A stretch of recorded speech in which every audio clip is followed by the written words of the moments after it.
Bienvenidos al mundo de la historia. Hoy les hablaré de la historia de la vacuna contra la viruela. La viruela fue una enfermedad altamente infecciosa causada por el virus variola y durante siglos afectó a millones de personas en todo el mundo. Cada año, tan solo en Europa, mataba a casi 400,000 personas. La enfermedad comenzaba con una fiebre y sarpullido que se extendía por todo el cuerpo. Después de unos días, la erupción se convertía en pústulas llenas de líquido, que al cabo de unas semanas formarían una costra. Quienes lograban sobrevivir a la enfermedad quedaban literalmente marcados de por vida. Durante siglos, los comerciantes y los cruzados llevaron la enfermedad de un lado a otro, y en el siglo XVI, los conquistadores españoles la llevaron al continente americano, lo que provocó la muerte de muchos nativos.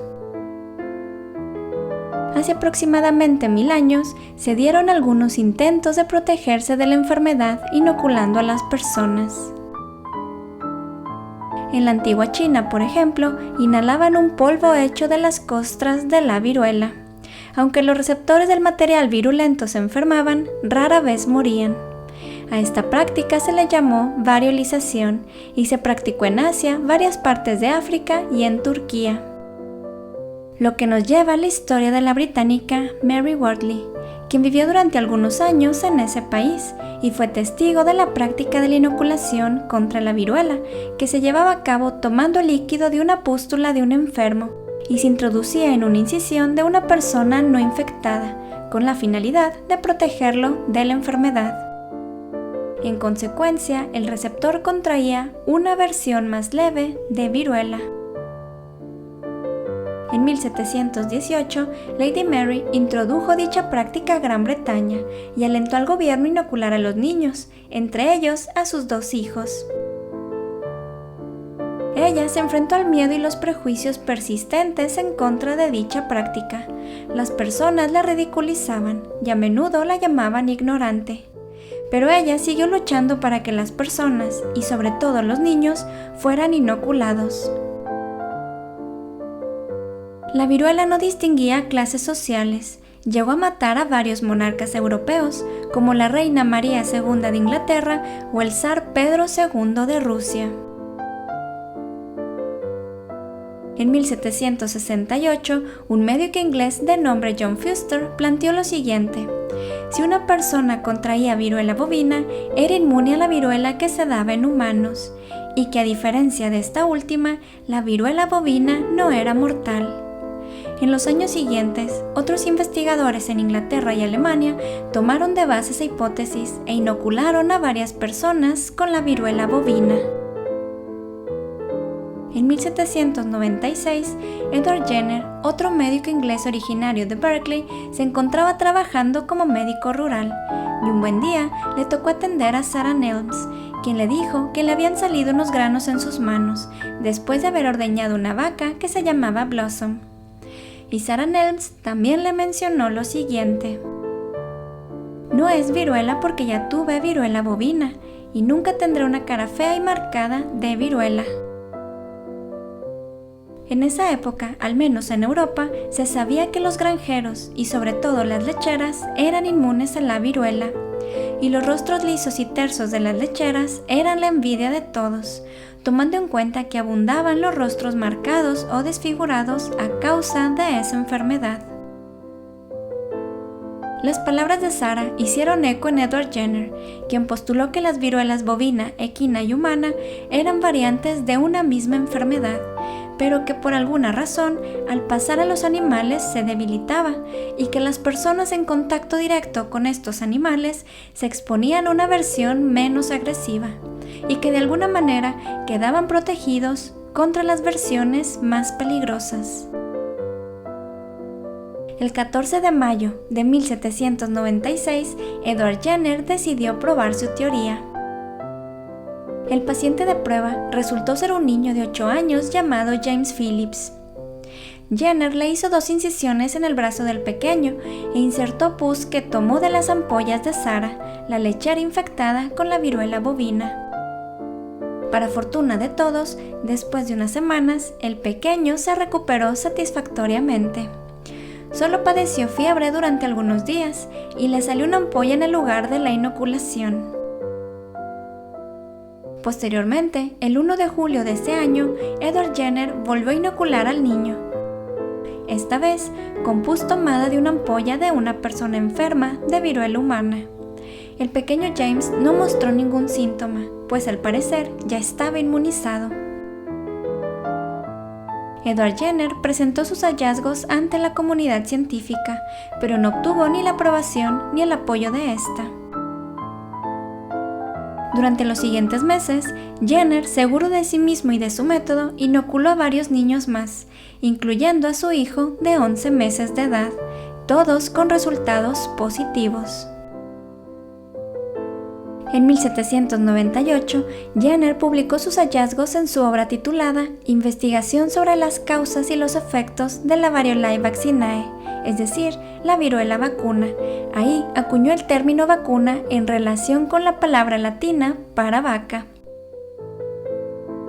A pesar del éxito de sus experimentos, la Asociación Médica de Londres se opuso al procedimiento. Y aunque no lo crean, argumentaron que los pacientes podrían convertirse en vacas. Los clérigos fueron otros de sus detractores, considerando repugnante e impío infectar a las personas con fluidos de animales enfermos.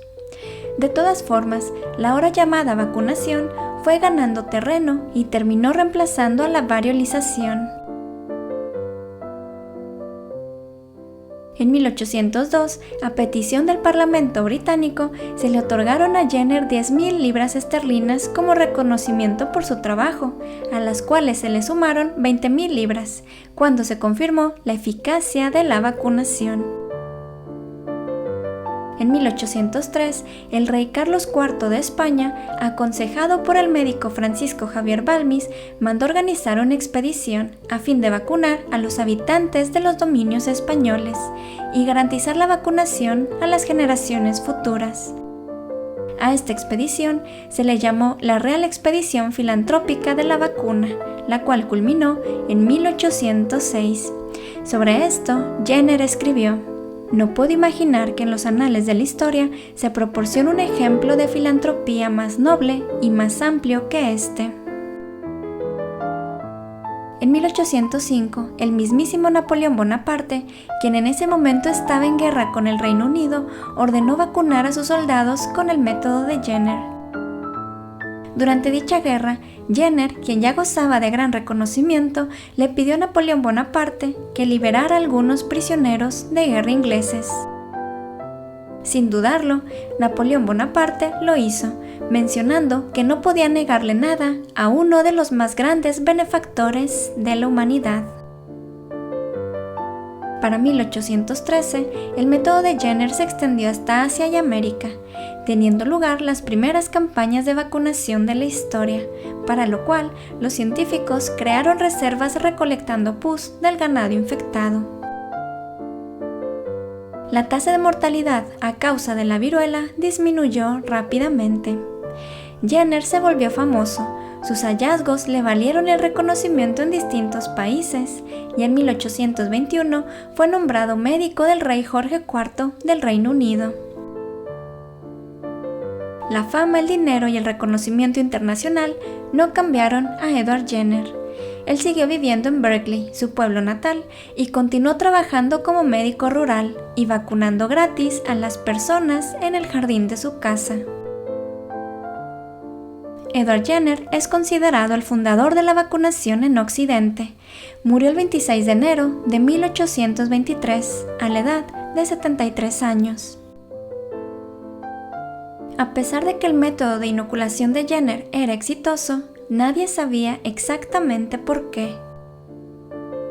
La respuesta la obtuvo el francés Louis Pasteur, quien en 1881 probó que había microorganismos responsables de enfermedades infecciosas como la viruela, y que no era necesario encontrar una versión leve de los virus como agente inoculante, sino que se podían debilitar los mismos microorganismos que los causaban. Louis Pasteur llamó a dicho proceso vacunación, en honor al trabajo de Jenner sobre la viruela, y así la palabra vacunación se convirtió en el término genérico para las técnicas de inoculación. En las décadas siguientes, otros científicos tomaron de base el modelo de Jenner para desarrollar vacunas contra enfermedades como el sarampión, la poliomielitis, el tétanos, entre otras. El 8 de mayo de 1980, la Organización Mundial de la Salud declaró erradicada la viruela. Muchas gracias por llegar hasta aquí. Si les gustó el video, denle like y compártanlo con sus amigos. Suscríbanse a mi canal y activen la campanita para que no se pierdan ningún dato curioso e interesante de la historia. Cuéntenme en los comentarios qué les pareció la historia de la vacuna contra la viruela. Y hasta pronto.